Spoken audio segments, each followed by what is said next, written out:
chocolate on my fingers.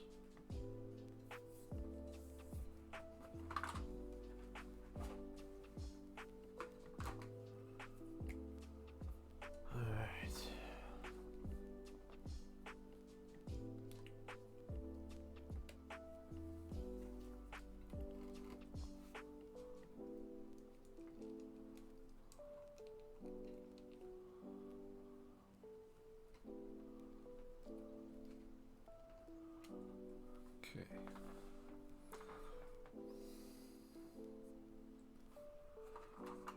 And so we begin the process, finishing this page.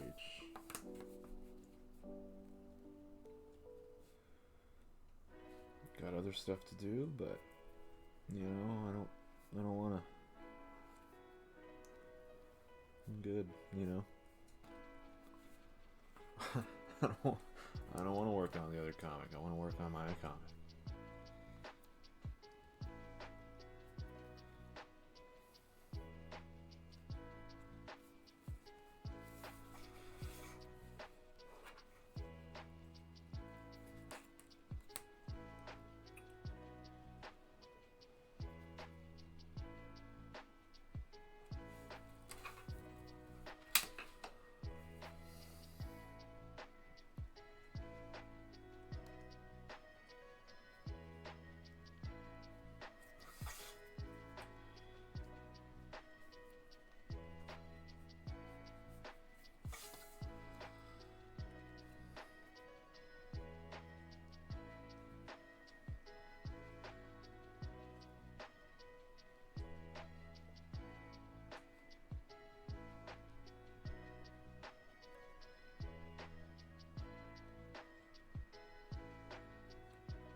Yo, what's up, Nick?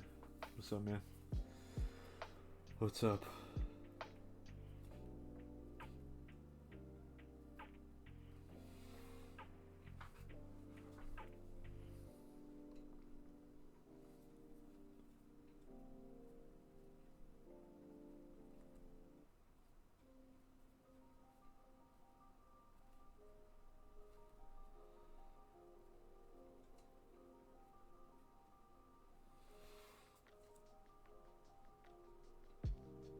Should be writing and chilling. Alright, join you in a second.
Yo, Yo. what's good with you? Oh, just drawing, man. I see that. Getting some revised pages going. How many more pages of that book you gotta do?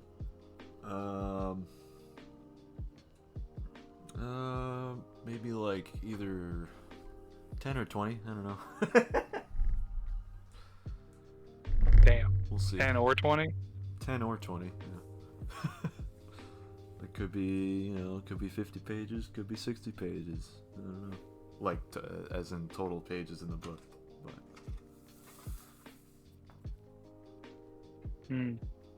it's close. I got them planned out. But And is this one just... You were talking about working this one into the Hell book, right? it's a possibility. But I don't know. Could just be its own thing, really, but who knows? Who knows? Yeah. I've been writing out some issues for that one though, so Hell yeah. just like whatever pops in my head, I just do the crap draft in my journal. Yeah, is your like writing process more just like outlining because you know you're just gonna kind of fill it in as you go, or do you try to like be strategic about it? Right now I'm just doing it like it's kind of like bullet points and then like whatever conversations I have in my head at the time with like certain characters, I'll write it out.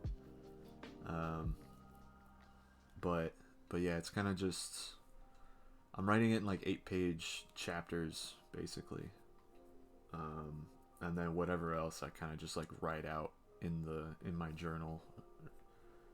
It's like this could be a possible scene, but it doesn't have to be. But just to get it out of my mind, so it's there, so I can come back to it later.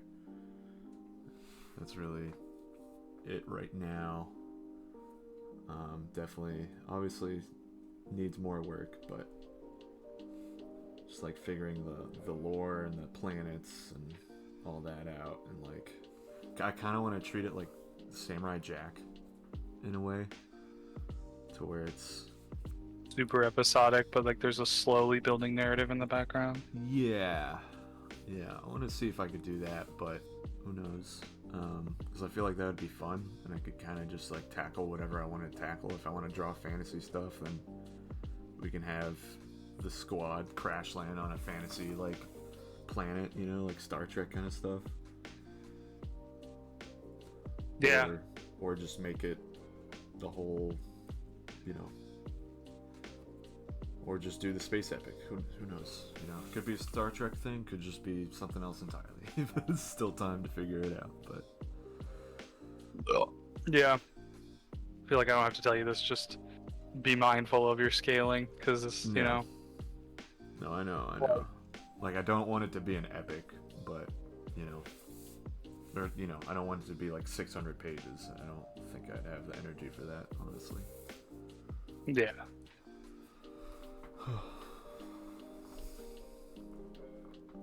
God damn, it would be a sick game, though. I'll tell you what.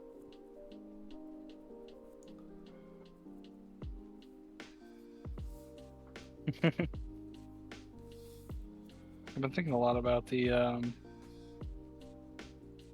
Superman book. Uh-huh. And just like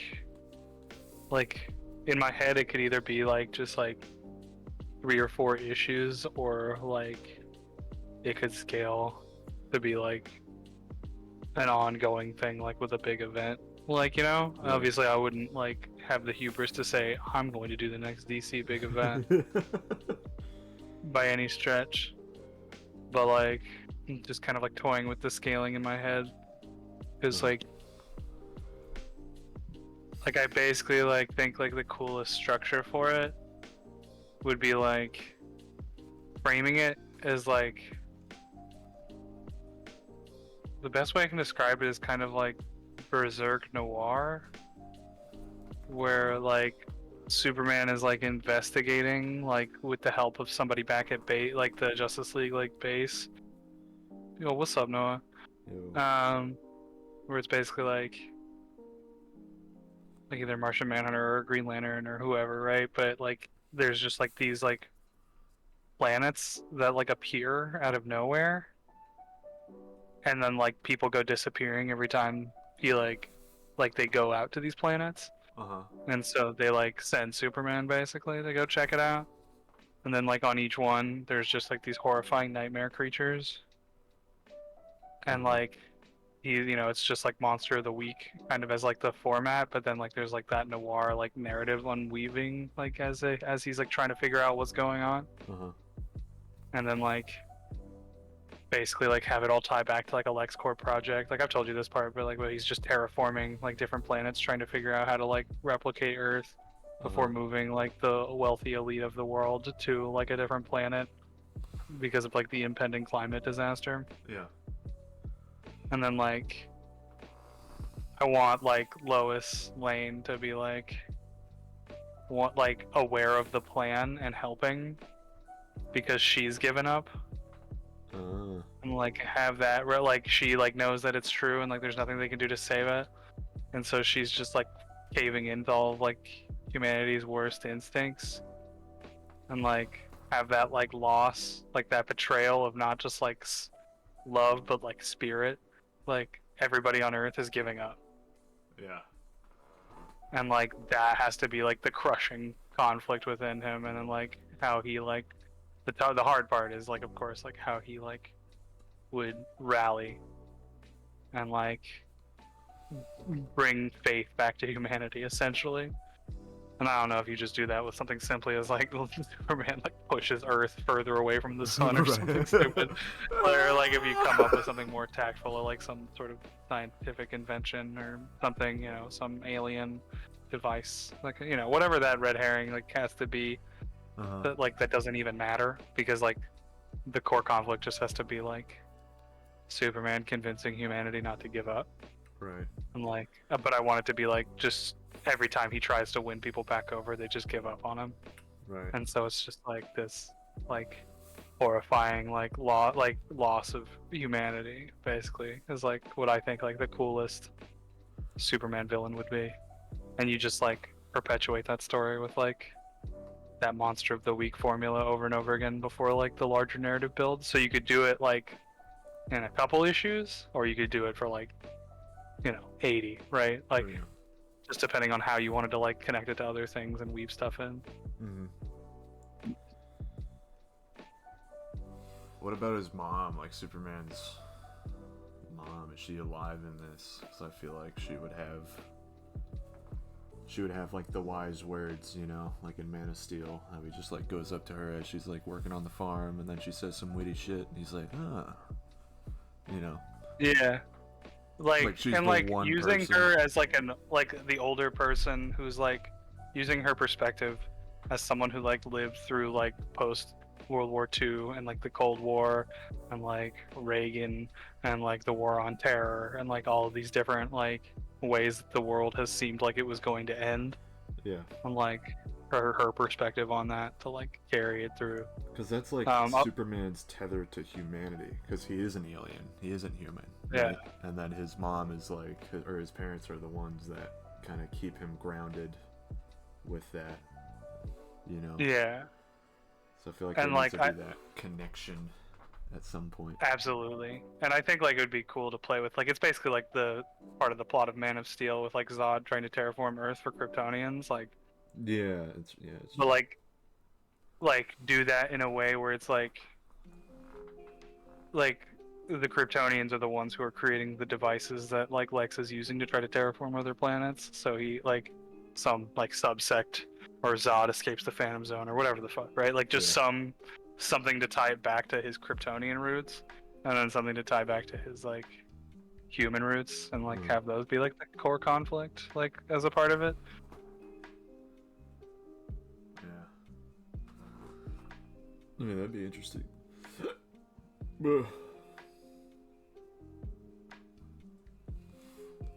But I just think about that book a lot because it's just like you can do it, like it has legs, I think, and like I don't know. I just really like the juxtaposition of kind of like putting Superman in the detective role, Yeah. and then like, but also just fighting crazy like Lovecraftian monsters that are like half human, half like lizard, and like whatever, you know, like Yeah. this crazy like soul like fucking dungeon entities. You know, I like monsters. Yeah. That's my thing. And I was thinking about that the other day. I was like, why? Like, why do I like monsters like this? They're all fucking weird and stuff. And I was like, I did watch a lot of weird shit when I was a kid. Especially like Nickelodeon and stuff, where there's a lot of like monster like animations and stuff, like the monsters in the sewer, whatever that show was called. Oh, all real monsters. All real, yeah. There's that show that I loved when I was a kid. Obviously Godzilla, Power Rangers, just all this different stuff was just like flooding my head. And I was like, that makes more sense. And I'm like, was I a dinosaur kid when I was little? And I'm pretty sure I was. I'm pretty sure I definitely was for a period. Yeah. Do I remember all the dinosaurs? Nope, I do not. But man, I loved them when I was a kid.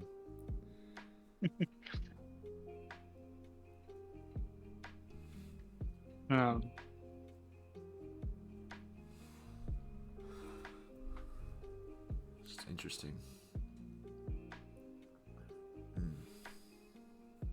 Yeah, it's important to kind of like do a look back on like things you love and like why you love them. Yeah. And like I honestly like monsters too, and I like one thing that I like enjoy about like writing comics that I'm sure I'll break from, like if I work with you or Ben less often for whatever reason, is like that like desire to kind of always like keep things action packed and like grotesque and monstrous. Yeah. Because like I read like books, like I read like a social book, I read like Brubaker books, and I'm like, I don't like I like obviously these books are amazing, but I don't think I could ever get like you or Ben or anybody to like draw like 140 pages of people talking. Yeah, it's you know, definitely just, not me, but you know. yeah, like, and like even like in the way that like I approach like Blaze in the Northern Sky, which I'm like just kind of like doing lots of like, I guess for lack of a better word, just like notes and like, just because like as I'm writing it, like I can't tell if I've like locked myself into the structure of my outline at all and it's like not working and I'm not enjoying that, or if like my mind is other places and now like trying to write it is just like not flowing, or if it's like like I ultimately came to a conclusion like there are certain things that I just don't have figured out subconsciously, and like if I don't have that like answer in the back of my mind and I'm like not finding it through like discovery writing, then I just need to like kind of muse on stuff a bit longer. And it just mostly has to do with like character voice Uh-huh. and like because like the bones are all there and I'm like I know how to get from A to B, but like actually making that like flow right with just these conversations and like how they talk to each other and how they treat other people, like I know kind of the vibe, but like the voices aren't appearing in my head yet, you know. Uh-huh. So I'm just like trying to do a lot of like psychology and like breaking down like motivations more deeply and stuff. Uh-huh. um 'Cause I feel like if I just like go through the process of actually writing it all down, then I'll think the thoughts, if that makes sense. Yeah.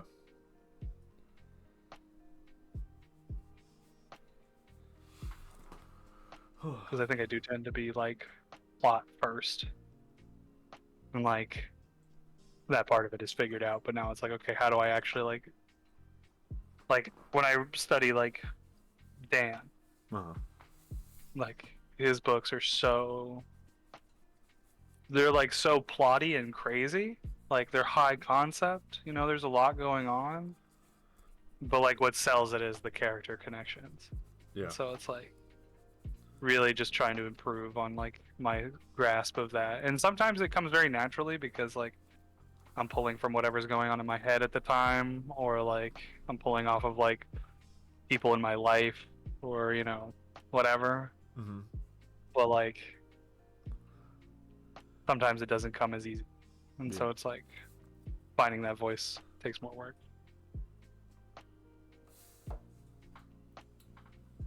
Man, he's able to do those freaking human connections frequently Yeah. too. And it's like somewhat easy to do when he like the way he sets himself up, because he always does it in like people with obvious like sympathetic needs. Like Right. Murder Falcon is like a guy who's like, you know, recovering from a terminal illness basically, Yeah. and like, you know, do a power bomb. It's like she's lost her mother, Extremity Fame, right? Or one of her parents, and then because the dad is still alive, right? Yeah, It's been a little while, whatever. it's like what does revenge do to basically a family, like when they're forced into Yeah. it, and then she's also lost the thing that she loves is drawing, like she can't draw anymore. Yeah. Because of it. And you know, he uses those like in the same thing in like Transformers, like spoiler, but like basically it's like a kid who's like got a shell shocked, like kind of drunk dad, and like who's lost his brother, if I remember correctly. That's all kind of like subtext. So like playing with that idea of like loss and those like kind of immediately identifiable like traumas to like build his characters off of. Right. It's like a really smart way to go about it, because it kind of gives you like very clear motivations, like, and not just as a writer but as a reader. And you like instantly Like, connect yeah. to that. I mean, John Wick, first like 5 minutes, dude loses his wife, and then dog dies, and you're like, oh no. Yeah. And so like one of the things I'm running into with like Blaze in the Northern Sky is like these guys aren't very likable, at least in the beginning, and so it's like how to kind of like trick you into liking them before like demanding that you like, before just demanding like from the reader, no, trust me, like you're gonna love this, but you kind of have to deal with them being dicks for like 2 issues, and then they come around, you know. Like I have to either make that charming enough or give like that perspective of like, oh, he's a dick, but it's because of, you know, X, Y, and Z reason. And so I want to do that in a way that's not like particularly obvious. Like I don't want it to be like, oh well, he's actually a bully because, you know, his parents aren't in the picture and whatever, but like not making it feel after school specially, if that makes sense. Yeah. And so it's like balancing like that background and like that motivation that's obvious with like the pacing of a comic that's supposed to throw you right into things, right? That's why I study Murder Falcon like religiously, because like he's so smart about throwing you into the action and throwing all this world building and this crazy like lore in your face, but then like softening that blow with like these like moments where they get to pull back and have these like character reveals, you know? So just balancing it.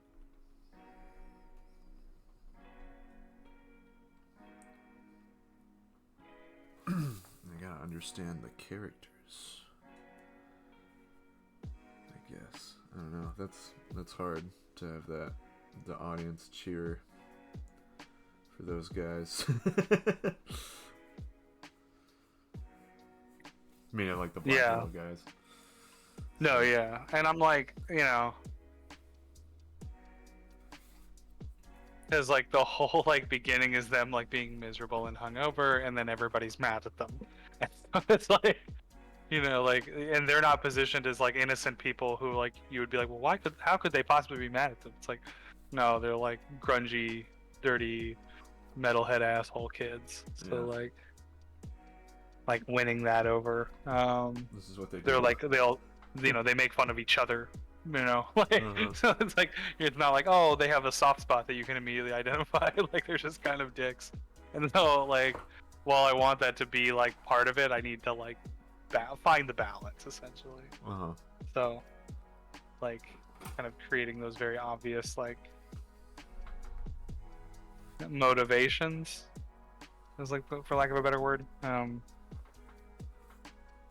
So that's all I'm trying to figure out now, because once I find that like to get that immediate balance of like dynamics, I feel like if I handle, like, I don't have to change anything in the plotting, but can just like tweak the way that they, you know, physically position themselves in framing, and then also like how they speak to each other. Like we can kind of address these issues.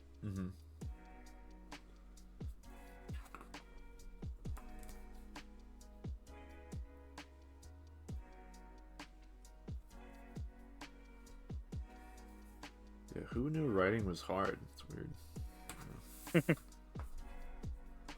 I thought it just came to you, Kevin. I thought you just, you know, you just sat down and you shat out scripts, you know. Well, I thought you just simply blinked and farted out art. So yeah, you're pretty close. As it turns out, making good art takes a lot of time and effort. It's fucking stupid.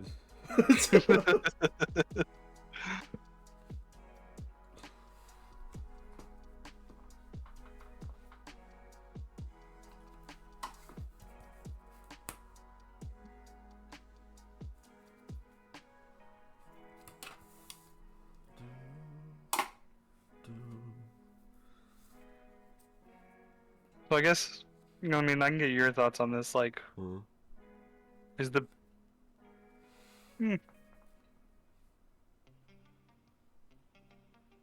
Huh? No, I'm just okay. I think I'm figuring it out in my head. Okay. I think I got it. See, that's why I just have to write down like buzzwords, like under character breakdowns and stuff. So, essentially, do you want to share this on stream? I mean, this book's not going to come out for a long time. No one's going to know what any of this means. All right. Because okay, basically,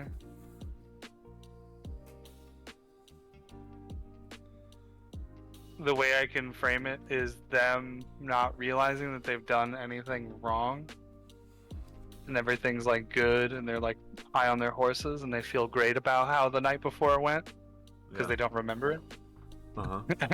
and then when they show up, everyone's mad at them.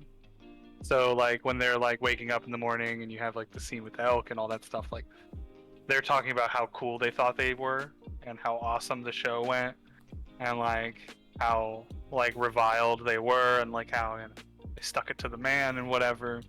And then they're like, oh yeah, we forgot to get paid out for the gig last night. Like, let's go see Balrog, the bartender. What's up, Brock? Yo. And then when they get there, basically everyone's pissed at them. Yeah. And that's how you like play that, and that's also like their motivation for what they did, basically. And like burning the church and everything. Because everyone's like, you guys are done, the scene's done, we're all fucked. Right. And like it's like that, it's those damn priests up on the hill, and they're like, well, we can handle that. And then it just goes horribly wrong. To hell and back, man. Yeah. That's great. Okay, I figured it out. It was just taking me a while to get there. I was like, I see the panels, but I couldn't like put the words in it, The patterns, Mason. The numbers, Mason. What do they mean?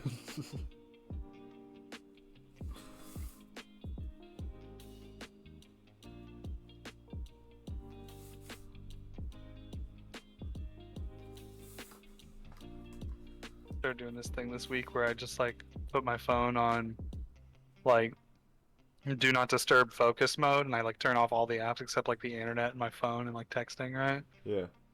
Like from 6 a.m. Like the only 2 hours I allow myself to like actually look at my phone are like 7 to 9 p.m. Oh wow. And then instead of like actually, and I have Discord available just because I like talk to everybody on Discord. Yeah. But like and then instead of like doing that thing where like my brain goes, you should just kind of like not pay attention to whatever's going on around you, and you like pull up your phone and just like scroll Instagram for like 5-10 minute intervals, just like randomly through the day, and you're just like, man, fuck work, and you just stare at your phone for 5 minutes and you put your phone away. You're Exactly. like, okay, I know cool. exactly what you're talking about. Yeah. And so instead of doing that, I just like have my notebook. Yeah. And then I just like open it up and just like either like do story things or just like journal, like whatever is like literally on my mind, just like kind of doing like free writing. That's funny, man. I've pretty much been doing something similar where I don't like turn off my phone or whatever, but like I was just at work and I was like, I could look at Instagram and just waste time, or I can try and figure something out.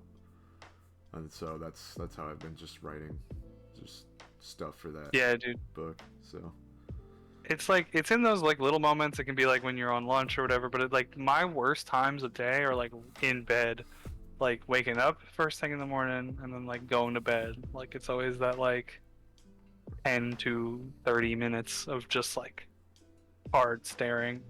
yeah. And it's just like probably fucking horrible for my brain to like wake up and then just like look at TikTok or Instagram or whatever for 30 straight minutes. Yeah, it's not the best. It's not the best.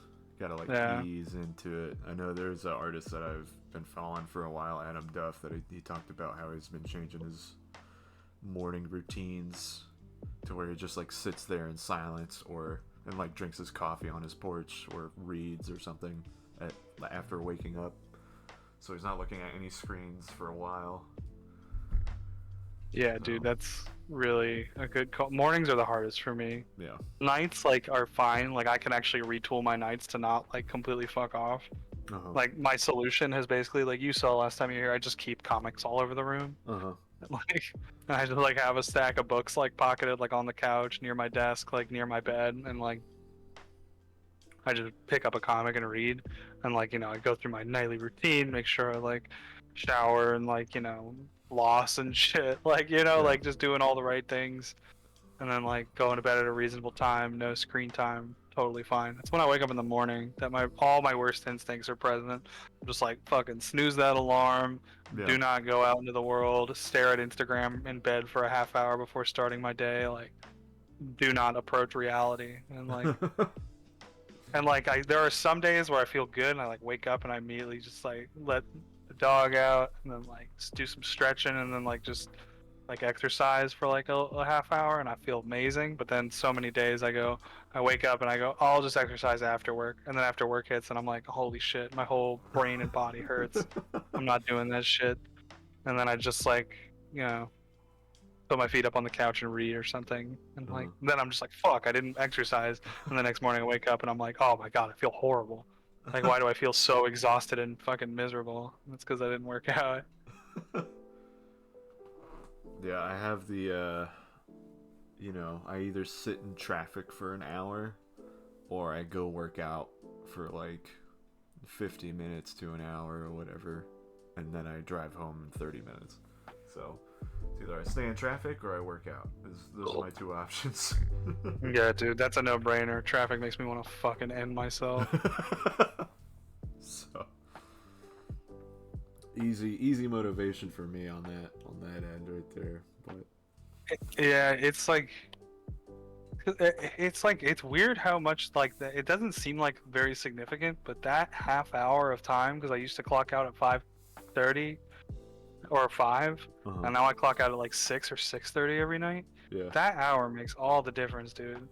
Because like by the time I like walk Hopper and then I come home from that and it's like 7:30 and then I'm like eating dinner, then I eat a dinner and I'm like, now I'm fucking tired, and then like I just like put my feet up and like, and then you're like, oh well, that's my night, and you know, like it's just yeah. gone like that. It's stopping. That's the thing. If I actually motivate myself to sit down, flip open the notebook, and start like writing something, I can write for like 2 hours with no problem. But if I go to that couch, man, day's over. Yeah. It's like my mom when she just sits on the couch, she immediately falls asleep. Yeah, I get that, man. She's just like, I need to go to bed. I'm like, Mom, it's like 7:30. Yeah, I need to go to bed. That's my mom, dude. She's like, she gets home and she's like, cracks open her glass of wine, and she gets into her pajamas and she's done. Yeah. That's a whole other conversation. I tried telling my mom that like if she just drank water and like exercised, she probably wouldn't have like insomnia, and then like would not have like anxiety issues Right. to the degree that she has, and she just like refuses to believe me. I don't know. I'm doing pretty She's- good. No. She wakes up, she has a cup of coffee. She wakes up like 3 in the morning because she can't sleep. Drinks a cup of coffee, and like barely eats breakfast, and like just drinks Diet Mountain Dew and like Diet Coke and like Red Bull all day, and like just like surviving on snacking, and then eats like something gnarly for dinner, like not even a real full dinner, like doesn't eat like with us, and then like cracks open the bottle of wine. You know what I'm saying? And I'm just like, you are like putting your body through the ringer, and if this has been your like if I did that for 40 years, I would probably be coming apart at the seams, like just truly. So That's wacky. Wow. Yeah, my Crazy. mom just like, she was just like, I need to stop drinking. I was like, you don't even drink. She's like, I had a shot of whiskey. I need to stop drinking. I was like, Mom. All right. Okay. Drinking is not great for you, but it's also not the thing that'll kill you. You know what I'm saying? Like French people and Italian people drink like several glasses of wine a day. Germans drink like several casual beers throughout a day. Right. You know, the Irish, good lord, how do their livers take it? The Irish live somehow. On nothing but cabbage and Guinness. Yeah. Oh yeah. Cabbage. Yeah. I love cabbage. Yeah, it's tasty. Yeah.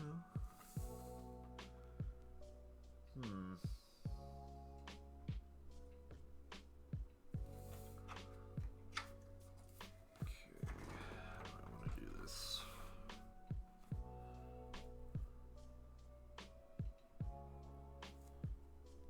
And I also, this is back to the Blaze stuff, but I figured out, like, I was like, how do I give everybody that unique voice, Yeah. you know? And, like, obviously with, like, Melkor, he's, like, fiery, he's angry. You know, he's the Spitfire, he's the aggressor. And then like Daron is like very articulate, pretentious, hyper intelligent, too well read for his own good. Uh-huh. And then, well, Corpse Fucker's Corpse Fucker. That's like that's the one character I've never had any trouble writing. Probably because he has no dialogue, but it's also just because he's so like singular. Right. But Pizzazu has like been the X factor, and I just figured out that like he's just gonna be the dude, like from the Big Lebowski, basically. Oh yeah. He's just like, man, it's all good, man. You know, Yeah. like that's just his vibe, like throughout, which is like definitely like a metalhead stereotype I know, Right. where they're just like so fried all the time that they just like Yeah.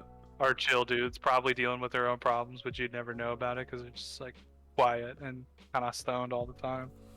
Yeah. Oh, I get it.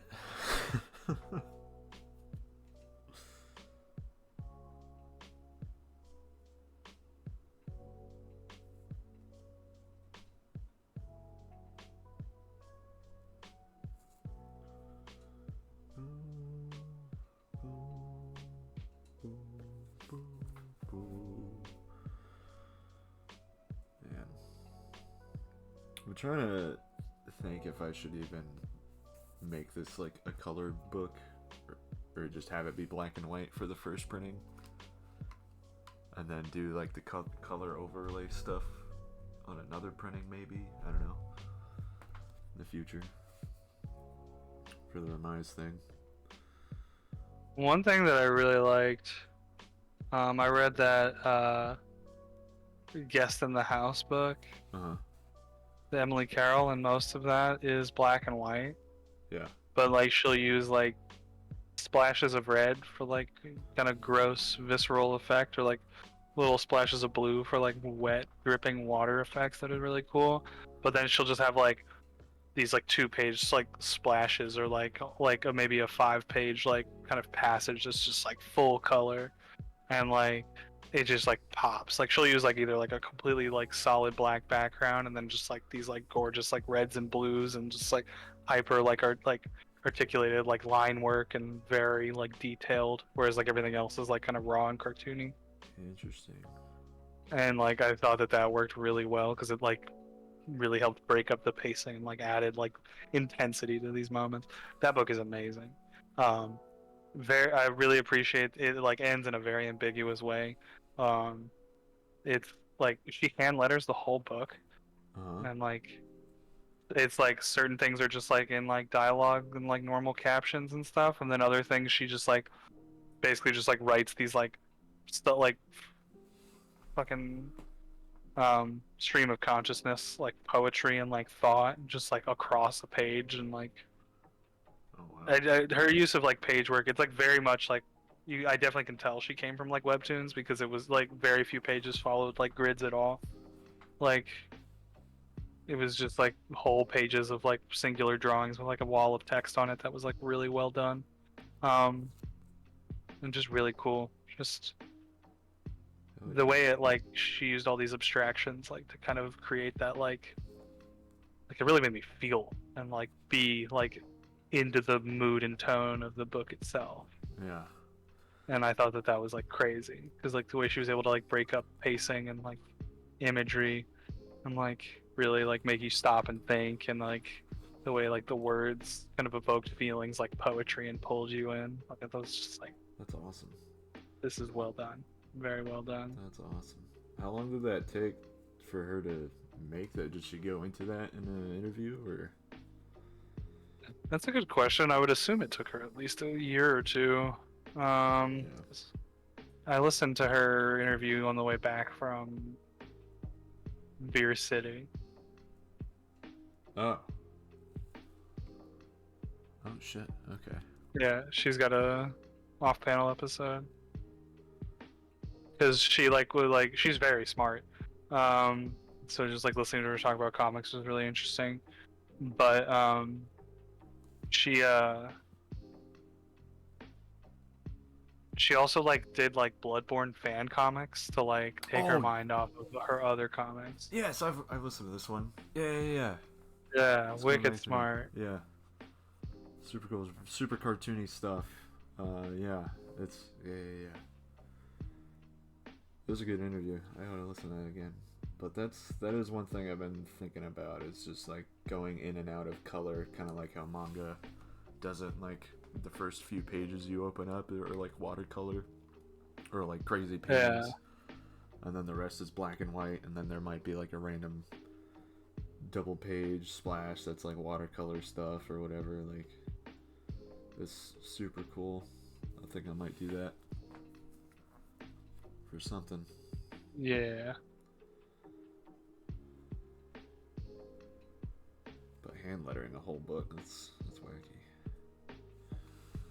Yeah. I mean, it helps that like she didn't like, you know, it's not like you know, Stanley and Kirby like Right. that many letters on a page, you know.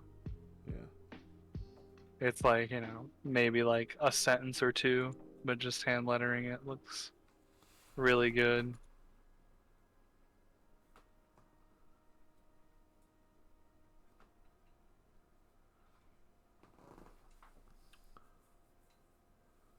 Oh, Noah said the outage today made me realize how addicted I am. I'm assuming that's the phone talk we were talking about earlier. Yeah. And then Brock said that's me all day. Yeah. Yeah. I was definitely like it. I realized how much of a like crackhead I am for that shit when I like was trying to refresh the feed and it just said couldn't refresh. I was like closing it and reopening it and like force stopping it and like clicking and I was like, what the hell's going? What the hell? It's also because like my VPN sometimes just messes with my connectivity to stuff. I'm just like, oh, is this what's going on? And then it didn't work and I was like, God damn it. And then that's when I was like, holy crap, I need to like fully unplug. Yeah. So that focus mode helps.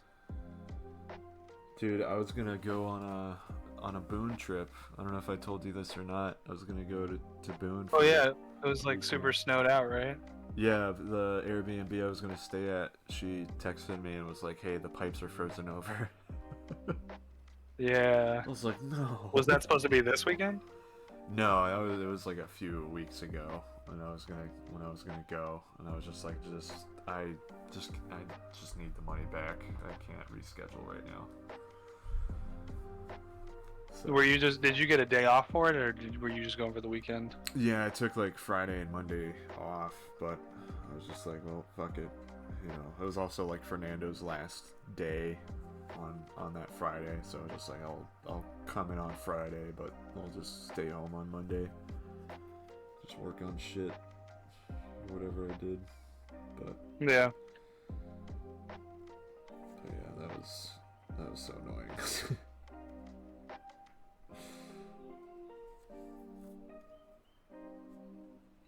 Yeah, dude. That's the thing that sucks about. Like, I love the mountains and I love snow, but dealing with freezing pipes and like ice driveways and all that shit, it sucks. Yeah. I mean, yeah. Pain in the ass. Used to live in Massachusetts when I was a kid. That was. What? Yeah, for real. I don't even know you anymore.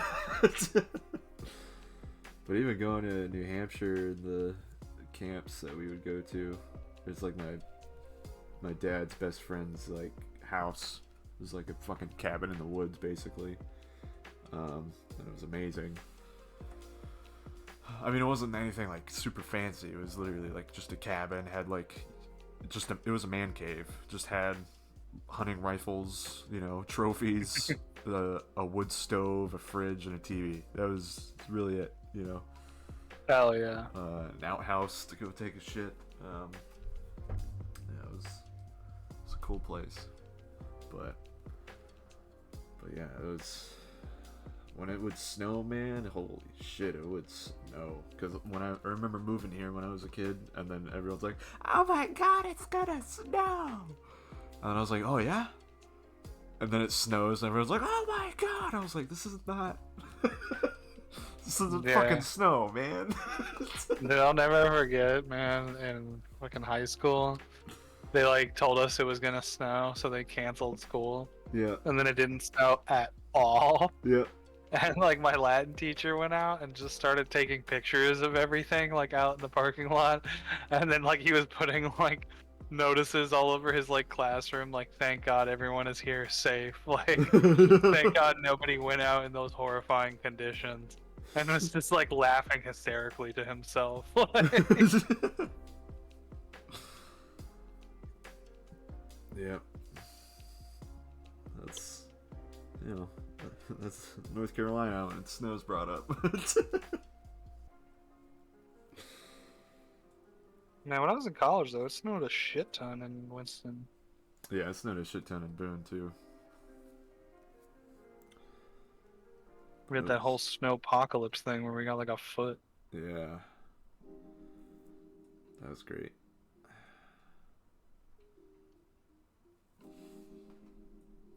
Gosh, I remember not being able to go to my apartment because it was up the hill or up the mountain, and the car was just sliding down. I was like, well, guess I'll park the car here and just walk up.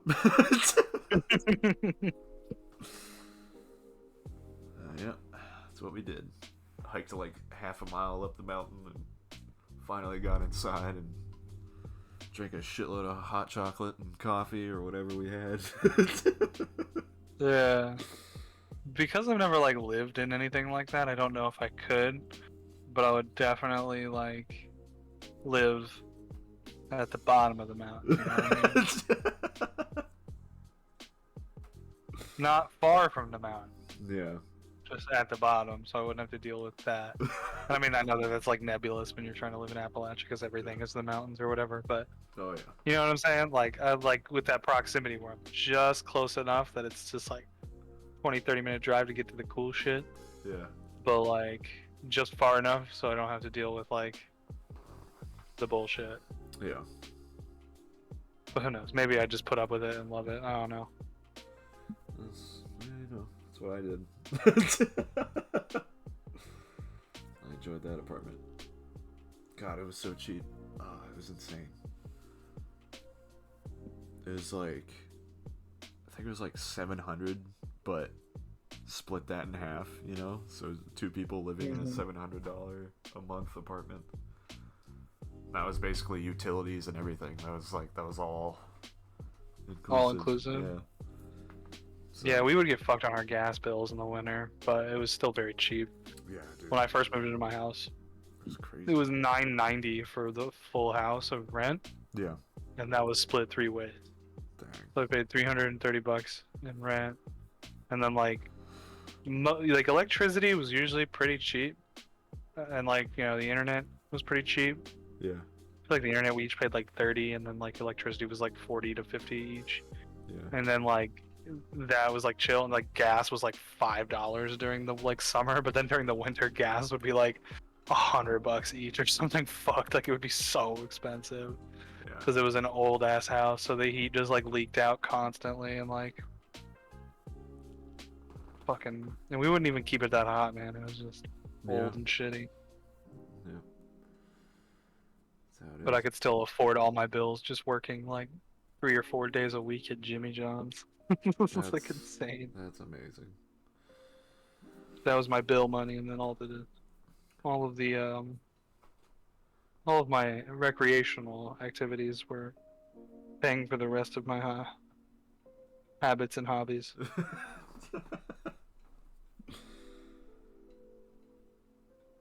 Yeah.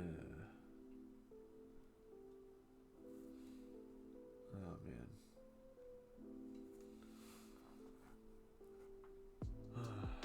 College was great. Simpler then. And now we're suffering, or I'm suffering for being in debt. Oh yeah, me too. Not from college, but still. Adulting, man. You remember how like when you were like 18, 19 years old and you like got like $60? You're like, damn, I can do a lot with this. Right. Yeah. You're like, I'm gonna I can get movies or go groceries bowling or- and some, Yeah. yeah. Yep. Like even like for like your like just like basic needs, you'd be like, oh, $60, like I can go grocery shopping, I can buy like a case of beer, Yep. pack of smokes, like, and have some money left over to like fuck around with. And Yeah. like now I have $60 and I'm like, what am I supposed to do with this? Like, I can't do anything. you might as well with have this. given me dirt. Yeah. Like, I can use that for the artist edition for Daniel Warren Johnson's Extremity. yeah. I've just been pulling out all of my unread books. I'm like, I'm going to read them all. Oh yeah. And so that's like why I'm trying to slow down on my comic purchasing. No, it totally makes sense, but I gotta get it. I fucking gotta get it. I don't blame you. And honestly, I'm still baffled at what Sam has done. Dude. Like, please don't do this. And he's just like, you don't have any say in it. And I'm like, I just don't. I don't know. I mean, I guess I can repay him in sexual favors, but I don't know. Might make our friendship weirder, or it may bring us closer together. I don't know what I'm getting so weird about.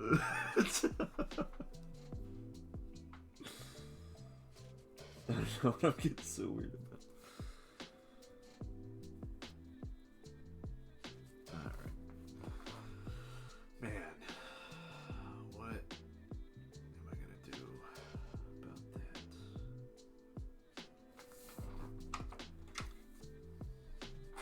I don't know. What are you gonna do about that? Try some.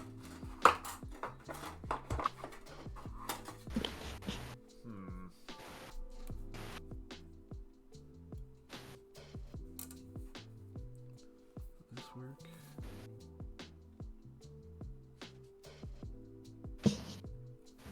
Not really.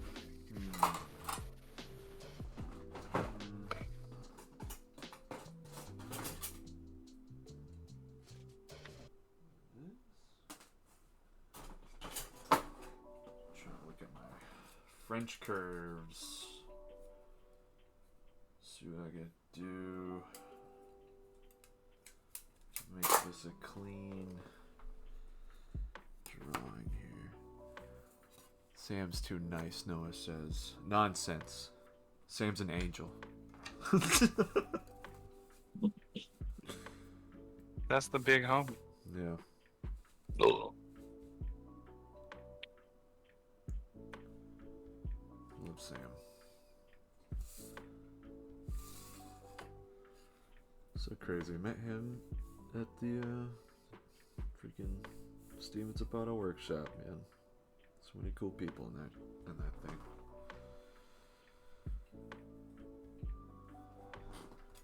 Yeah, your story there with that makes me want to. I think what I'm gonna do is I'm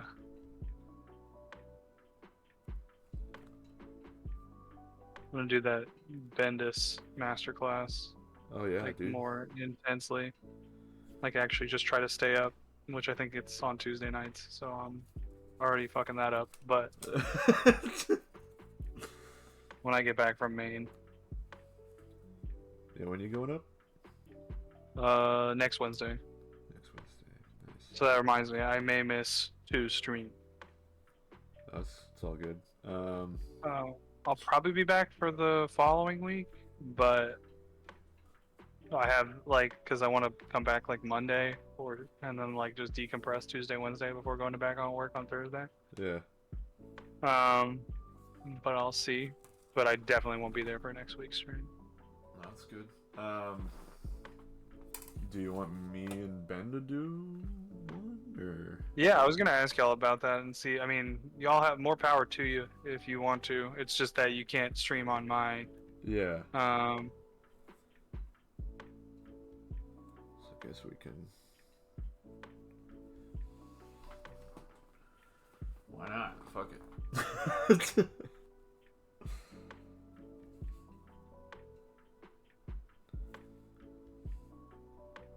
really, just the thing is like uploading it to the Mouse Breathers Guild channel will be the tricky part.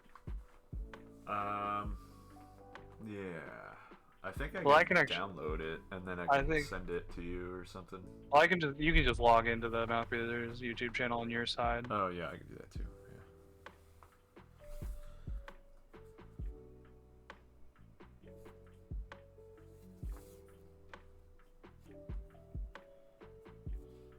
Okay, they haven't announced the new year of Masterclass, but I did see on Substack that Scott Snyder is doing a Masterclass. Oh.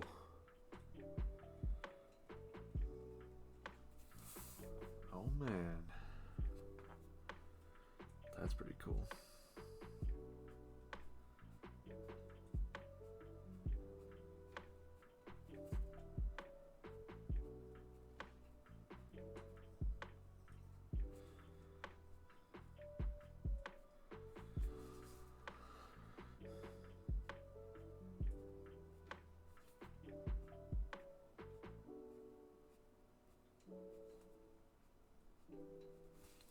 Need to look into these because I know there's also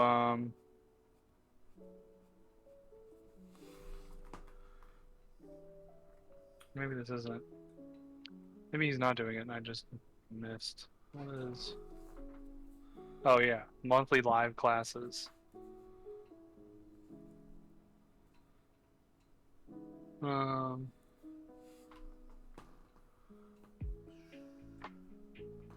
weekly teaching tips and monthly live classes.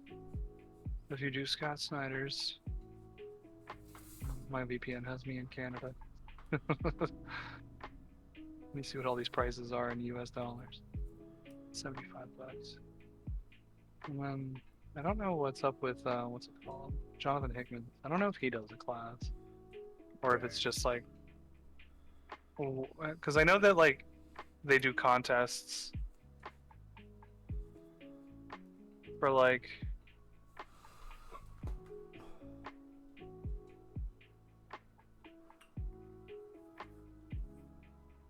but I think it's mostly like their premium like subscriptions are all about like getting access to they do community events like live draws, creator interviews.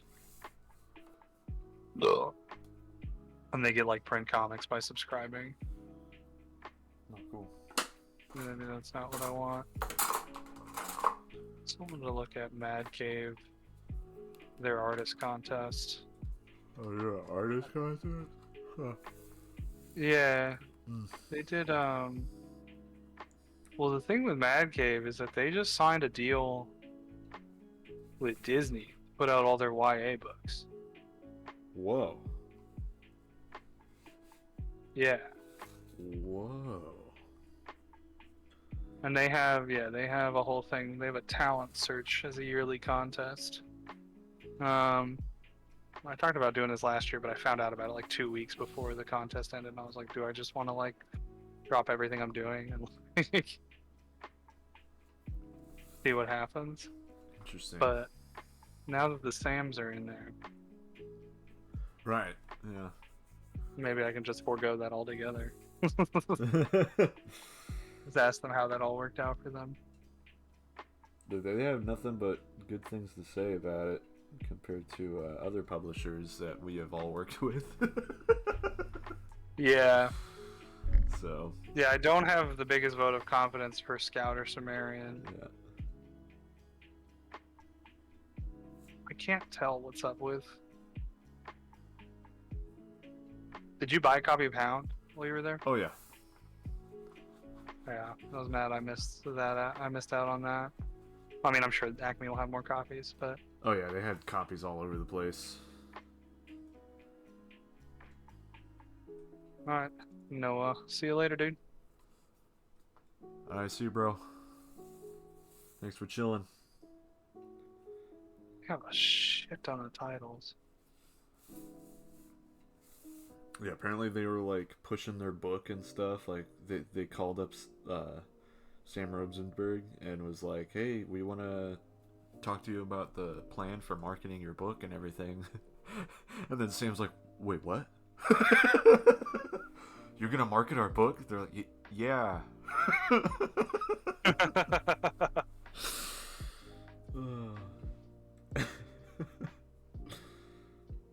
Dude, that's amazing. A company that's actually gonna help out and do their jobs.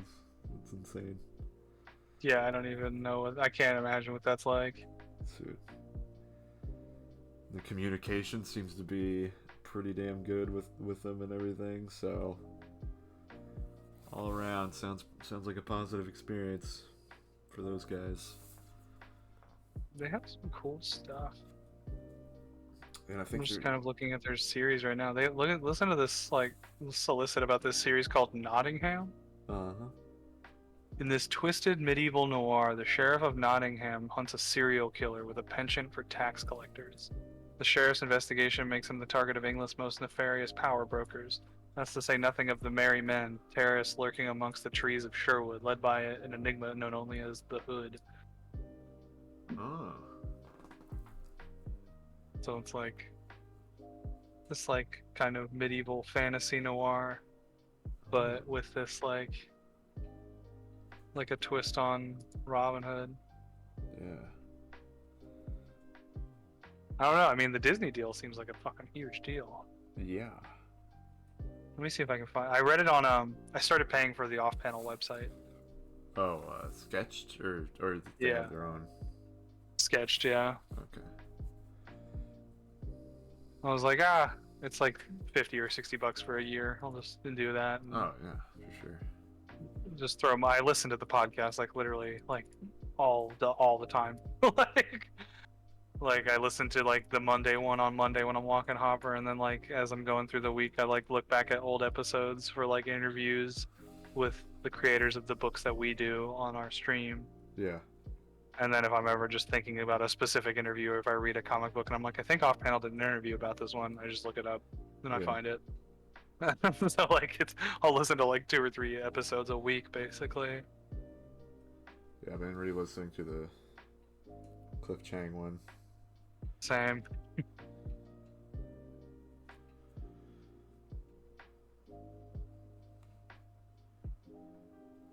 Mad Cave still being confusing, yeah, because every week he does like a 10 things that happened in comics, basically. It's called Comics Disassembled. Uh-huh. Or, yeah, 9 things of note, 10 things of note that he'll do at the end of every week.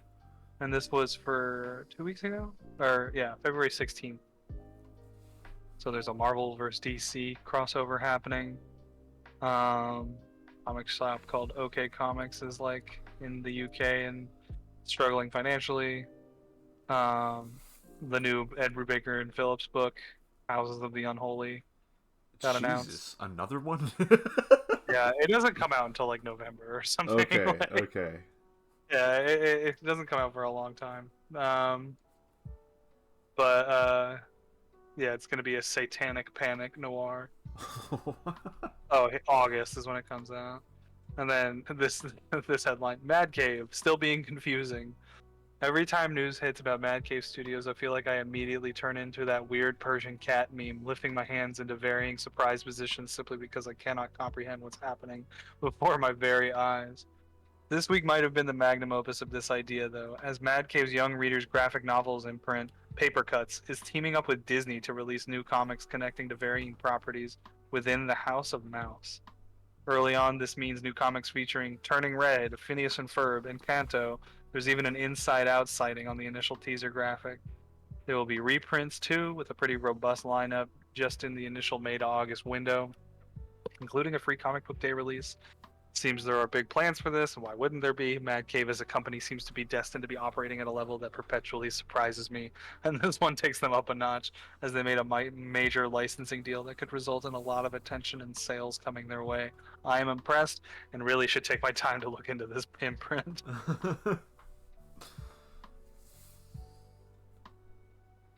Yeah, and then they announced that Jonathan Hickman is doing the Doom one shot with Sanford Green.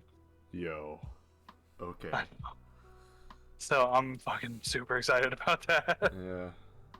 Apparently Riley's talked to Sanford Green before. Yeah, they did that bootleg project, right? Did they? Yeah, I thought that's why he knew him because he came into Acme or whatever, but then got in touch with him to do the shirt project where he was gonna I think it was either Jack Kirby or something like that, kind of style shirt bootlegs. Uh-huh. Um,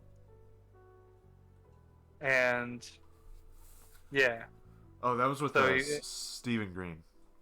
Stephen Green. Yeah, Oh, okay. yeah. But Sanford Green, like doing like all the Bitter Root and all the Yeah, yeah, concept yeah. art for the Across the Spider Verse shit. Yeah, apparently he's met him too.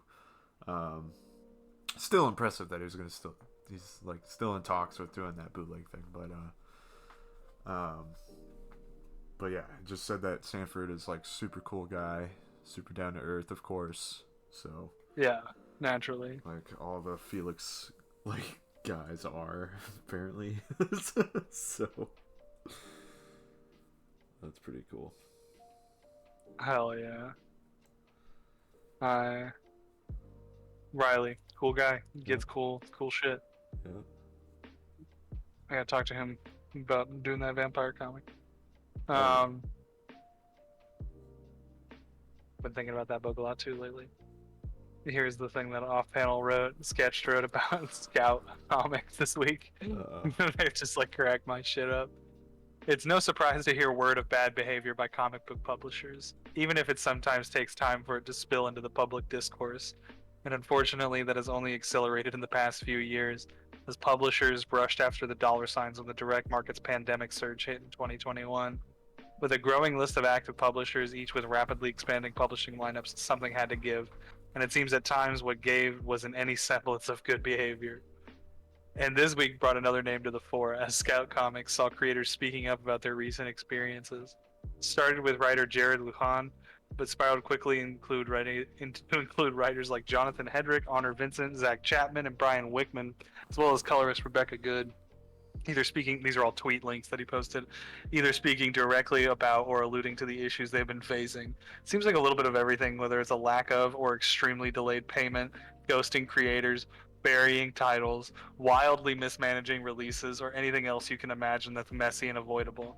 To be honest, a whole lot of this seems like it could be handled by better communication. But given that Scout's response to this hubbub was to stop posting on social media altogether, that does not really seem like their kind of thing. Note, right as I was about to publish this, I saw they in fact responded late yesterday and owned up to at least one of the complaints. Progress? Maybe not. It turns out they turned off comments to that post, which does not paint a very confident picture of Scout turning over a new leaf. We'll see what comes out of this later, I am sure, at least to some degree. To be honest, most people in comics that I talk to find Scout to be a bit of a mystery. A lot of shops are out on ordering their titles, and yet they keep churning product and a million covers. It appears they've only gotten their skis on the whole comics publishing business and are now effectively doing what they can to hope it blows over. We'll see if it happens, but I suspect that theory is not a sound one. One last note: this is why it's important for creators to really watch who you get in business with. Not everyone is going to look out for you, and doing what you can to protect yourself is a crucial thing to do. Even if I'm sure it can be alluring to simply get your book published and then sort it out later. Dude, see? He gets it. Remember when I told you that like someone emailed me? It was a fucking Scout Yeah. guy. Well, And I because he just never approached us at responded. the fucking con. Was that him? Was that the dude in the glasses Yeah. and shit? Okay. Yeah, dude. He was like, "Oh yeah, here's my card," or maybe he took your card. I can't remember. I think he took one. Yeah, and that was just mad fucking funny. Yeah, because he was like, he was kind of like talking shit about my art too, at the same time. I don't remember that. What did he say? It was, I don't know. I can't remember exactly what he said, but it was just like, on the line of like almost like a backhand compliment, you know. Like I'm looking for interesting stuff, like kind of like this, you know, but like on that. I'm looking line. for interesting people, kind of like you, but not quite. Like a little bit better, Yeah. more interesting and Yeah. trustworthy. Right. More easily, oblivious to everything going on in the business world. Yeah. Yes, fuck that guy. Fuck Scout. You heard me. Fuck Scout. Yeah, fuck Scout Comics. If you're watching on stream, Hey, Scout. don't ever publish with Scout Comics. Fuck you. I've heard nothing but terrible stories, and I won't name names. Nothing but bad news bears. Like holding IPs ransom, basically. Like that. Fuck them, dude.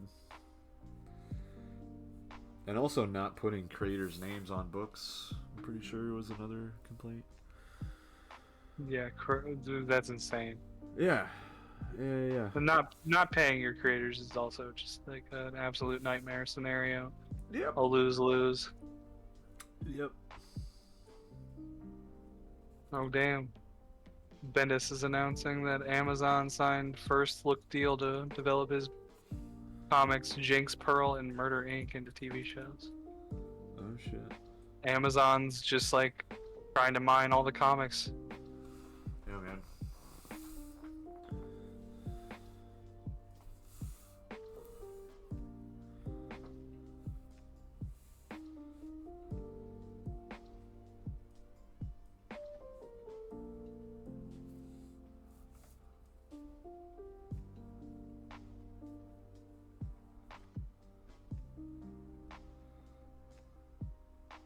Well, there's this guy in the Bendis Discord who's just like writing what feels like AI posts.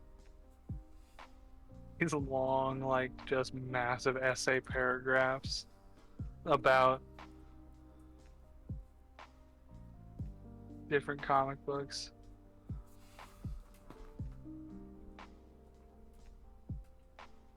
Oh. Oh. Uh-oh. Bendis said about a week ago, Minor Threats 2 is really good, worth pre-ordering. I'm contributing to the universe soon. Whoa. Well, that's cool.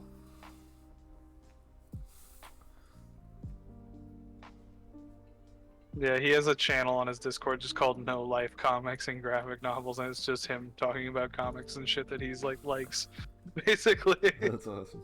And like other people just talking about comics.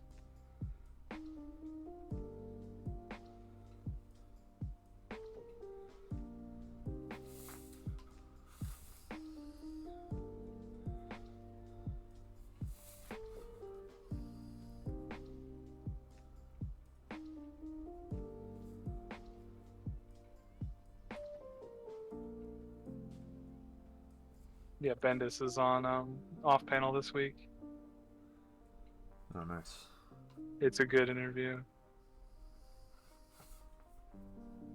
Did you listen to it? I haven't finished it yet, but it is good. What I heard, basically, like he just talks about all the different like coming up like at an art school and like the people that like were running in his circles, and then like his relationships with different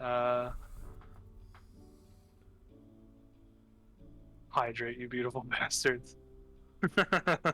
That's a good call. Thanks, Brock. I'll drink my sip. Yeah.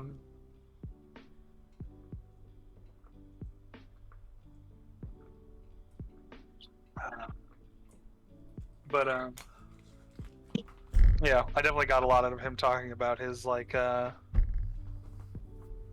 process writing for different artists, and like sick. how he loved he does like a lot of his work with Alex Maleev, like that's who he did Masterpiece with, his last book that was like supposed to be amazing. And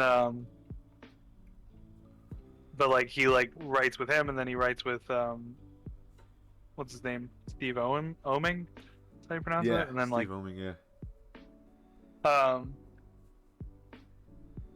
And just talking about like how when he goes to one, he like learns like how to write better for the other, basically. Interesting. Where he's just like, yeah, there was like all these things that I learned about workflow, and then like going to someone else, coming back and basically figuring out like, oh, this is what I needed to bring to this collaboration to like make it better, and like this is like the amount of like trust and agency. And like he was talking about how he wrote I think it was like part of his Spider-Man stuff with Mark Bagley, how he like did panel layouts and stuff, and Bagley was like, yeah, don't ever do that again. Yep. He was like, that's a big no. He was like, oh, my bad. Yeah, that was a thing that came up in the Comic Lab episode where Brad Geiger talks about that. He's like, let the fucking artist draw it. That's what we like doing. You don't take a step at it. He was just going on a rant as usual, but it was funny as fuck.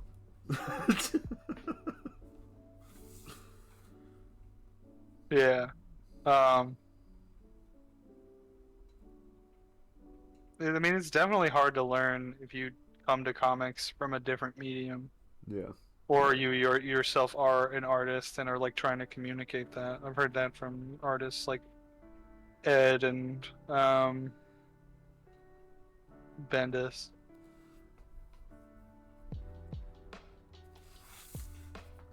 I mean, with like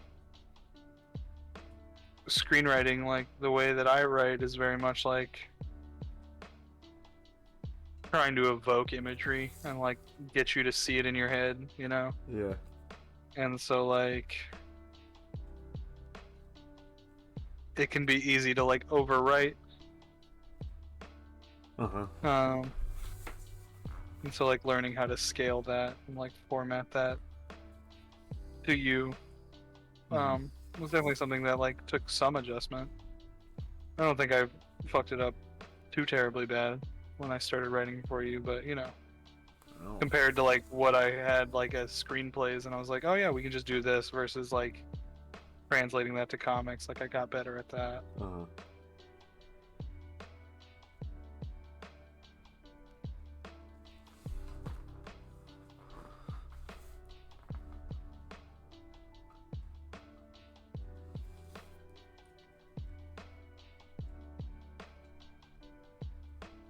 I definitely feel like the 5-panel, like, because you don't really go over 5 panels in your scripts, and then I add like 2 or I just take out 1 or whatever, you know.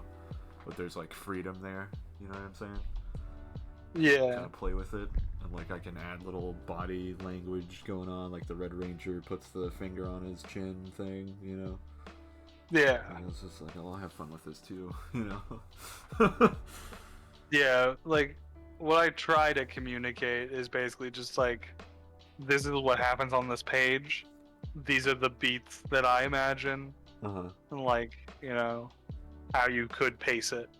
And then like, but if you have a different take on it, like as long as what happens on that page is the same, Yeah. then I feel good about it. Whereas like if you were like, and then this didn't work, so I added this page and I got rid of this scene and put it on this page. Like if you were doing more of that, which you haven't really done, you've only like added to it. Yeah. You know, you've never like just been like, and this just didn't work, so I just rewrote everything for you with my drawing. Like you've never done that. So like I take that as a positive. Just rewrote it. You know. Yeah. So I think that that's good, and that's kind of like what I always wanted to do, because I know inevitably by the time you draw something, you're going to see something in it that I didn't see, and the words I chose don't necessarily fit what I like, what you're doing now. But nothing like fundamentally changes. It's just tweaking. The only time we ever had to like really rework anything major was just like the Doran comic, with like telling that flashback. Yeah. That's the only thing, but that was because we went a little too high concept with it initially. Yeah, it was like, wouldn't it be cool if that's I don't have time to do this right now. Yeah. So like, and then changing all of that, like, you know, had to happen.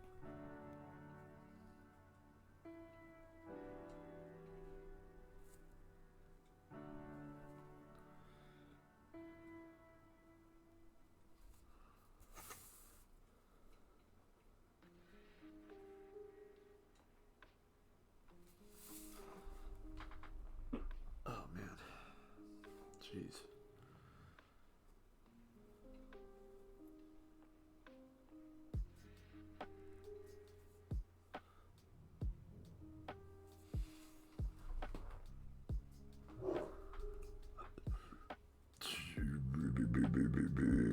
Oh man. Whew.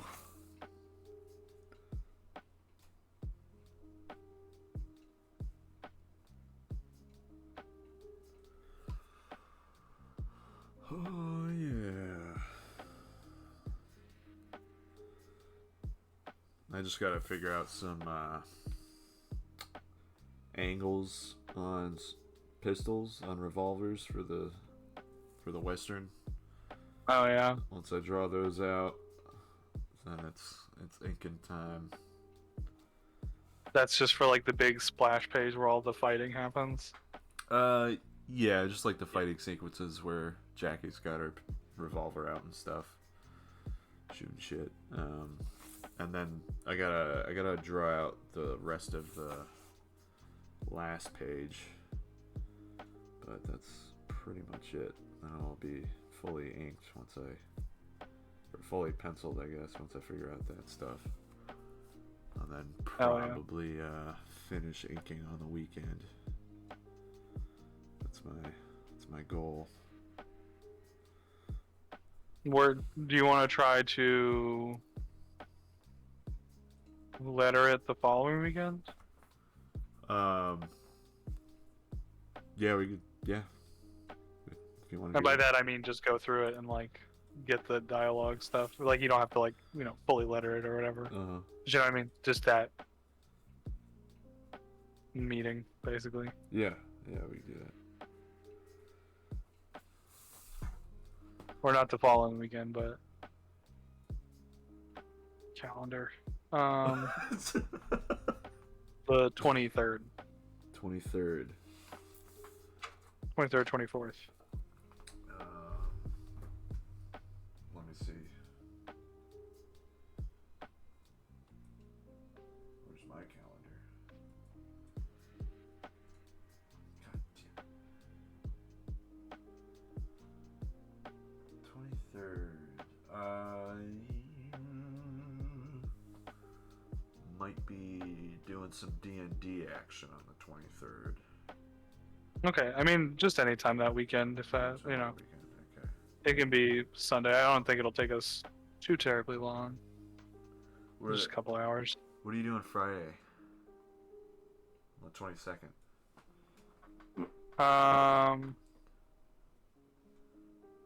I don't think I have any particular plans. Okay. I mean, I have to work, but Well, yeah, so do I. But because I can I can letter everything in. I just won't finalize it. We could go over it. I guess the 22nd, or I could just send you the pages and see what you think. Whatever. Because the script is still the same, right? Like. yeah. Did I send you like the updated version of it? Send it to me again when you get the chance. I don't think I did anything like crazy. Okay. Like I think all I did was just like re-gender everything. Yeah.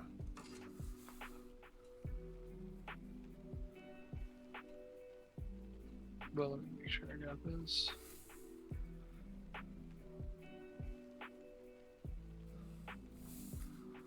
Just give this a quick once over.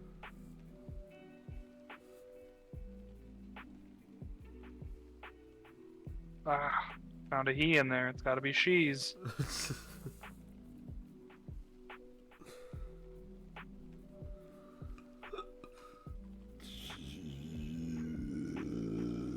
Oh my god.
is funny.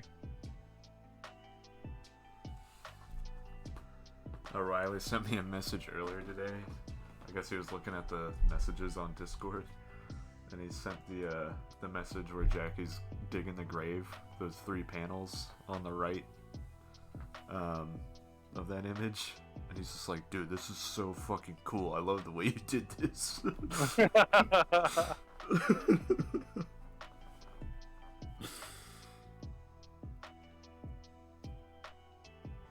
I was like, alright, sick.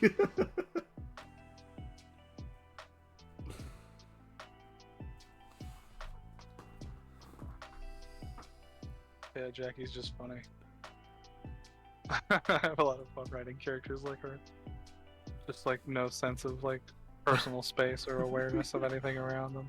She's just the Owen Wilson of this. Yeah. It's just that, sorry, don't mean to interrupt. Who's down there? Your husband? Oh, don't worry, you won't even notice him here. So what are you? Stop How talking. insensitive could you be? Yeah. I did notice her. You know, I've always wondered why we always put him down 6 feet under. Seems excessive. In fact, you painted it above. You a poker player? They got poker where you're from? It just keeps talking. Why won't she stop talking? Can you believe he went all in on a pair of 2s? The ball's on that guy.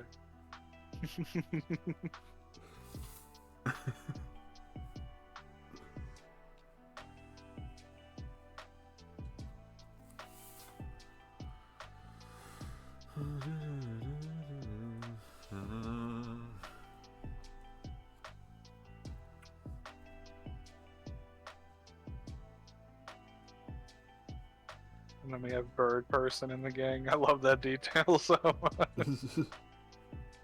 You got like these Scooby-Doo ghouls and then just like a pigeon. Yeah. It's just completely out of place. But I think that adds so much character.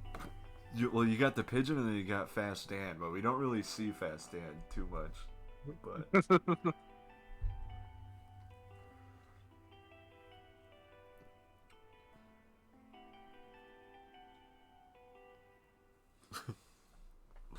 you just have him keep showing up in the backgrounds like Fast Dan if we like keep doing those stories. It's like, God damn, Dan, you're fast.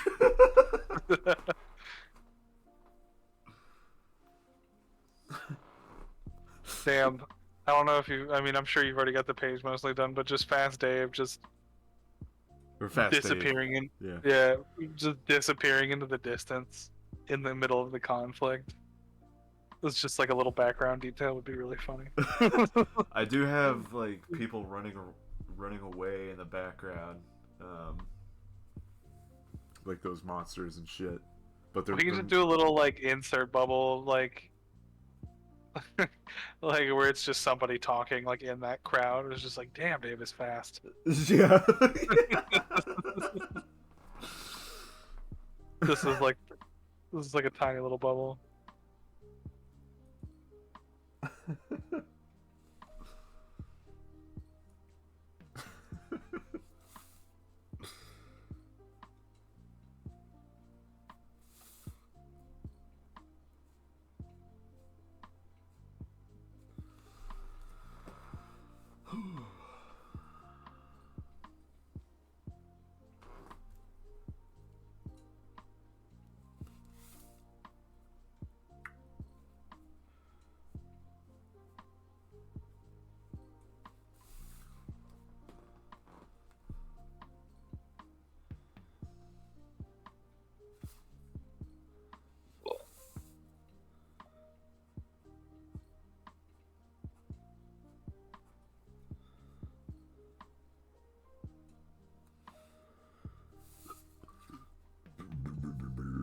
Oh man, I cannot stop burping.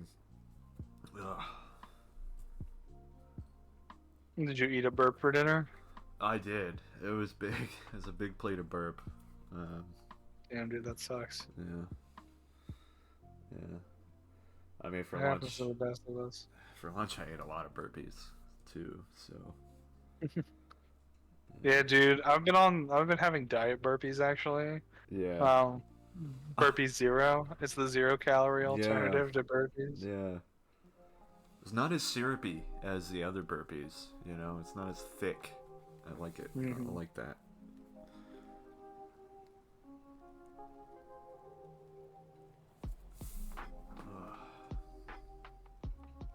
No, I did have Snoopy's today though. Oh, that'll do it. Yeah, Did you get a Snoopy's bunch with of onions on that dog? yeah. It had the whole thing, and then I put slaw in there too. I was like, I'm gonna try it. I'm gonna try it out at the Snoopy's. Not the best. Not the best slaw at Snoopy's. Well, at a place like that can be hit or miss for sure. Yeah, yeah. It was a miss. It was a miss. It was decent, but I wouldn't get it again. You know, a little too watery. I just dropped the script in Discord. Okay, cool.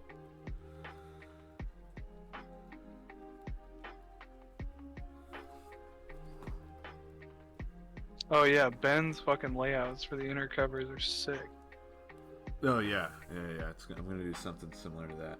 But I was telling him last night that I got an idea in mind for that, which is it's essentially the same idea that he did, but wallpaper designs around each thing. But it's mainly just me drawing one wallpaper design and then mirroring it or copy and pasting it everywhere. So, but with everyone's like a character from everyone's story in the middle. Like I was telling him about that the other day. So. Hell yeah.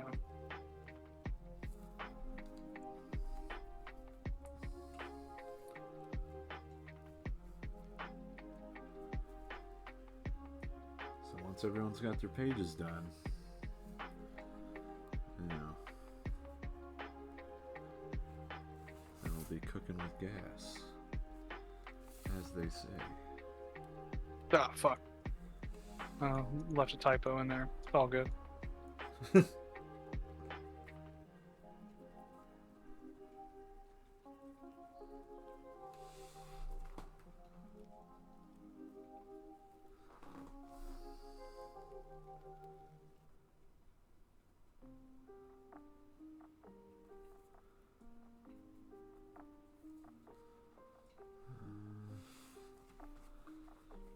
I left a couple.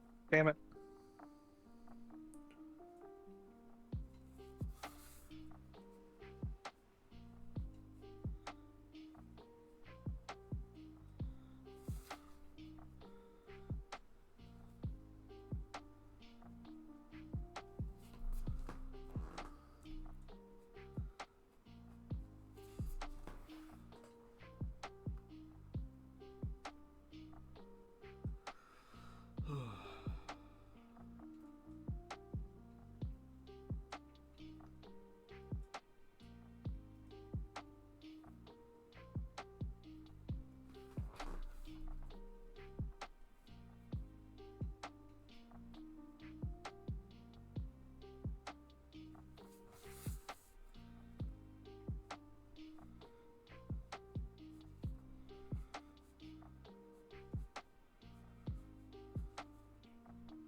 Boom.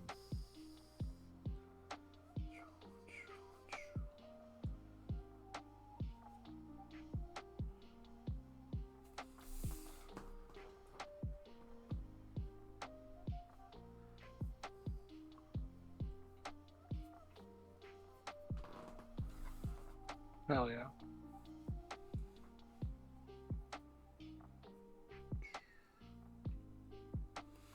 Ben React. I forgot that Ben's in the Talking Comics channel. What do you say? But Ben liked the script. And he just hit me with a little heart emoji. I don't know. Oh. I always forget that with comics, very few people actually read what I write. They just read the comic. Yeah.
This is off topic, but Friday is the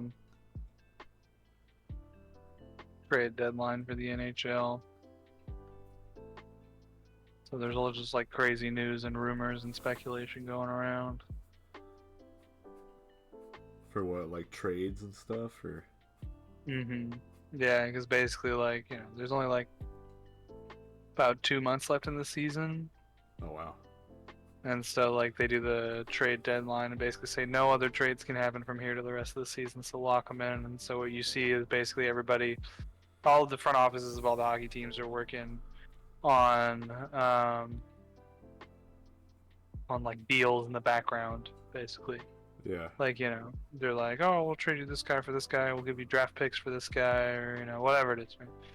And they do that all, and then basically, like, as they work these things out before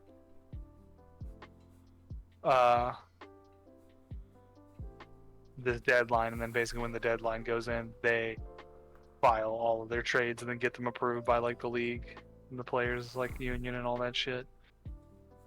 So it's just like rumors and speculation, and then like one day, like like on Thursday, Friday, it's just like fucking headlines and official trades launching for like just 24 straight hours. That's crazy.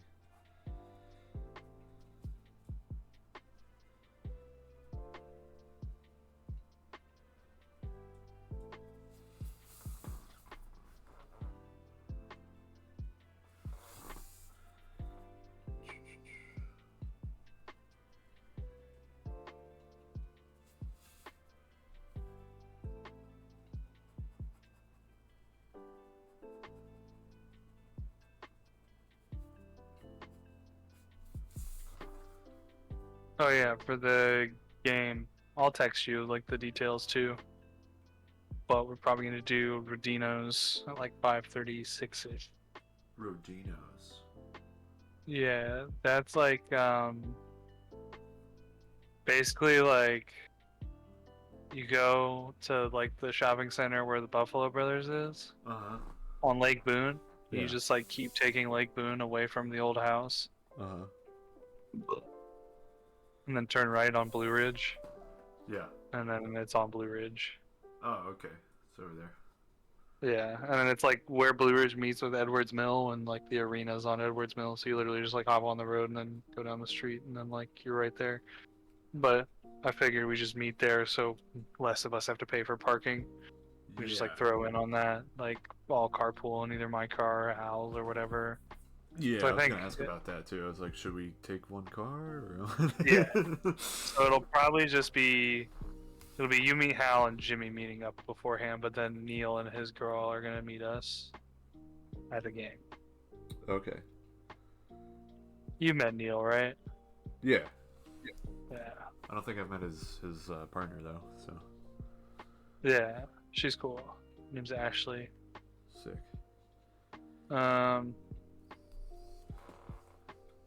So yeah. That'd be nice.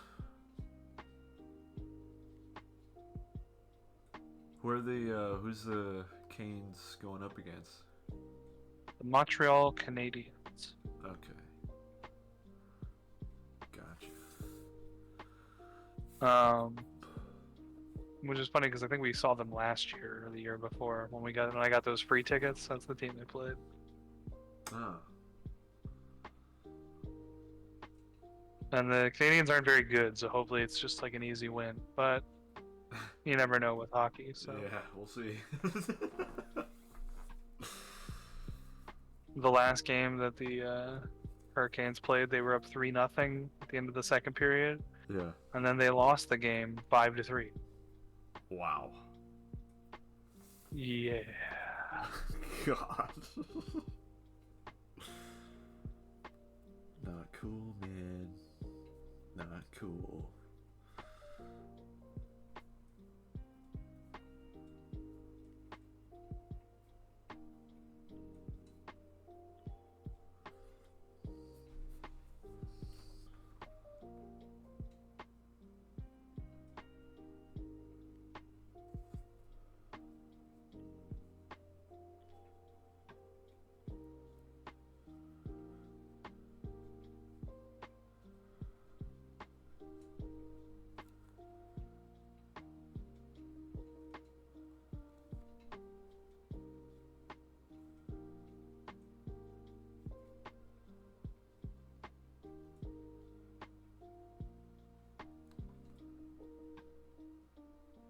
Alright. I think with that, I'm gonna hit the hay All right, man. because I'm tired. I just did a bunch of story circles for all the guys in the band. Oh, nice. Dope. Just did some word clouds, word maps. Word maps. Wrote a bunch of personality traits, needs, wants, motivations, shit like that. Okay. Okay. Yeah. Just jotting notes in a kind of stream of consciousness. But Gotcha. I'm gonna try to get some shut eye before tomorrow, because tomorrow night will be a longer night. Where it heavily ends up being so when we stream.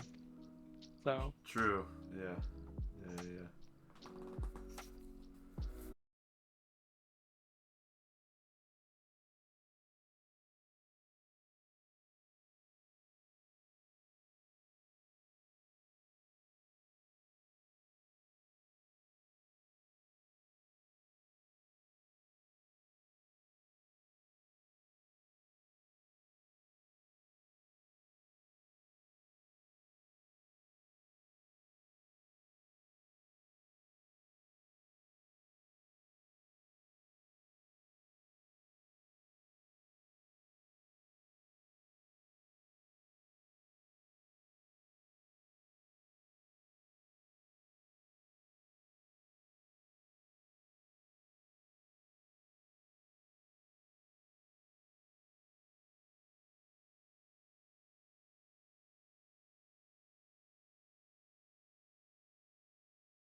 10:39.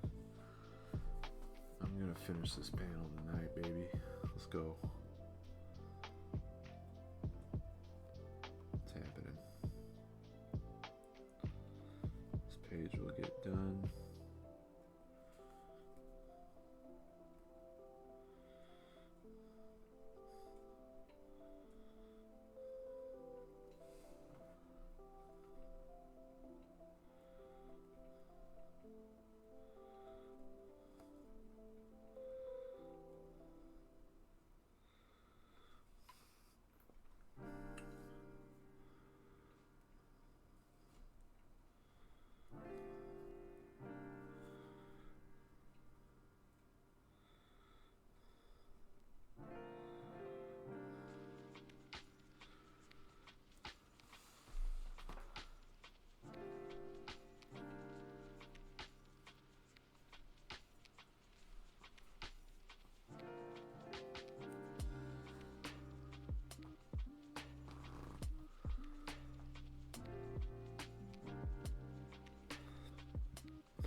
Ugh.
This panel to be like fast, you know.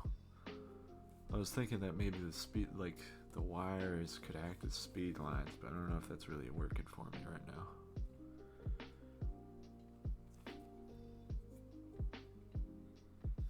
Oh well.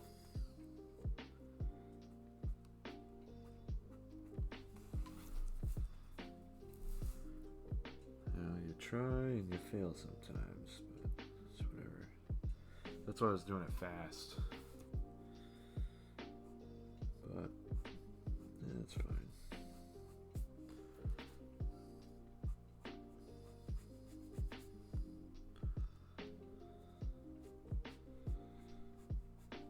Just make some areas more contrasty here. Yeah, I feel like that works. It's working. A little more for me.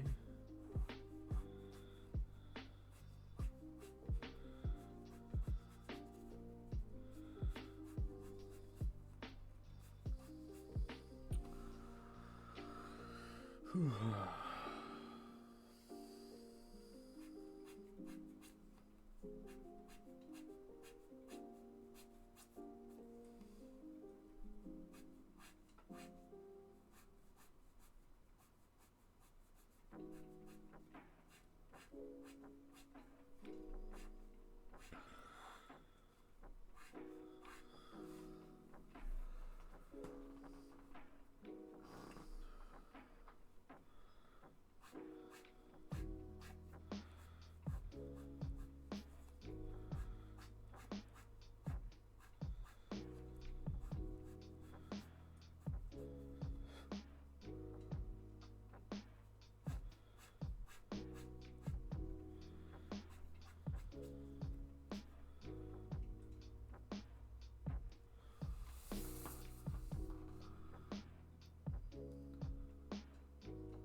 fast now. What the hell's going on?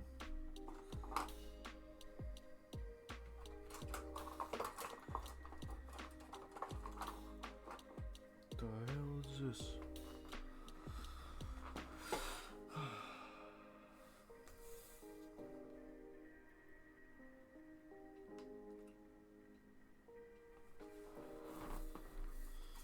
Let me do something crazy.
Cool. I think maybe I'm done. I think maybe I'm done, yeah.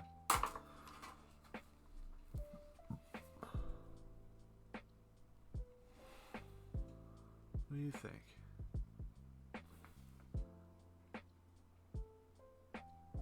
Maybe some more tick marks on the ground. Could use a little bit more texture there, I guess.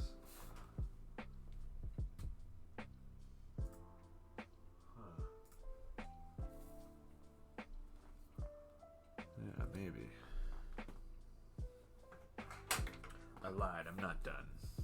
Haha.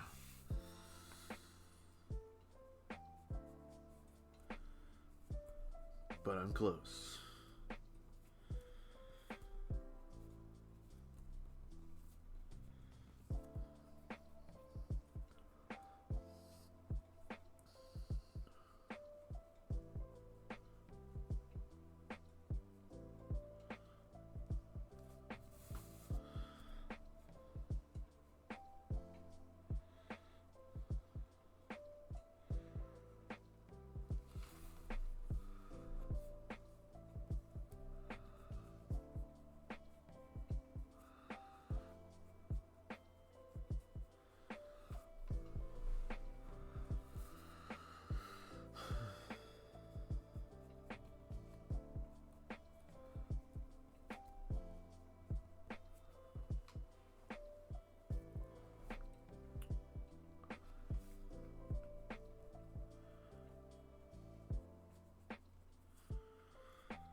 derpy.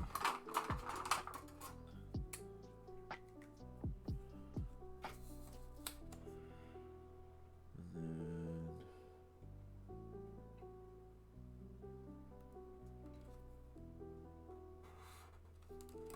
oh. Yeah.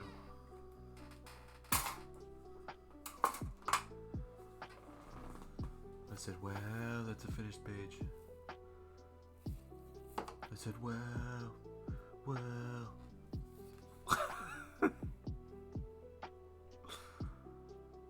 Oh, jeez. Here we go.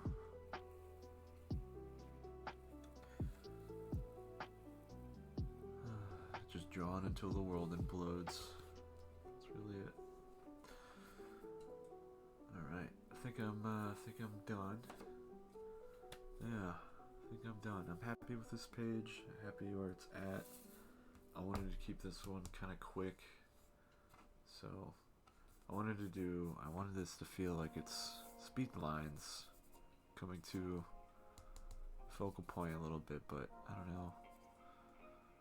I don't know if it really worked for me. I don't know if it's working for me, but you know, finished not perfect, right? So still happy with everything else though. Do like the lettering that I've done there. Gotta shift this over probably digitally and a little bit over as well. But that's what happens when you try hand lettering. It's difficult. So but yeah, I'm gonna call it here, my friends. Gonna go read a book, go to sleep, and then wake up, do some stuff tomorrow. Tomorrow we're gonna be talking about good old Catwoman, Lonely City. I can see my reflection clearly. This is crazy. Alright, but fantastic book. Really beautiful stuff in here. Cliff Chang, just killing it, doing everything. Yeah, very good book. Enjoying it so far. Still got a little bit. I think one more chapter in that book and I'm done. So I'm gonna read that, think on it, maybe take some notes tomorrow before the show that we're gonna talk about. And then I'll probably be drawing a little bit as we talk about it. You can join in on Kevin's stream and follow along with each page and all that as we discuss it. But anyway, thank you for stopping by. I will see you soon, my friends.